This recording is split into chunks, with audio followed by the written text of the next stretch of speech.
पंतप्रधान मोदींच्या सांगण्यावरून पुतीन यांनी युद्ध थांबवलं। भारतीय मुलांना घेऊन निघणाऱ्या विमानाचं टेक ऑफ होईपर्यंत युद्ध थांबवण्यात आलं, अजित पवारांचं वक्तव्य।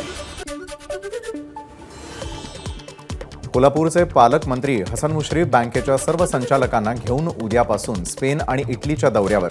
14 दिवसांचा हा दौरा असणार असून या काळामध्ये मला रजा मिळावी अशी हसन मुश्रीफ यांची नागरिकांना विनंती। धारावीचा विकास सर्वांनाच पाहिजे, तिथल्या लोकांना तिथेच घरं दिली पाहिजे, अनिल देसाई यांचं वक्तव्य। मराठी माणसांना घर नाकारल्याविरोधात विलेपार्लेमध्ये ठाकरे गटाचं आंदोलन। विलेपार्ले पूर्व इथल्या शिवसेना शाखेसमोर ठाकरे गटाकडून निषेध। छत्रपती संभाजीनगरमध्ये अवकाळी पावसाची हजेरी, पावसामुळे शहरातील व्यापाऱ्यांची तारांबळ। हिंगोली शहरालगत असलेल्या क्रीडा अधिकारी कार्यालयामध्ये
एबीपी माझा, उघडा डोळे बघा नीट।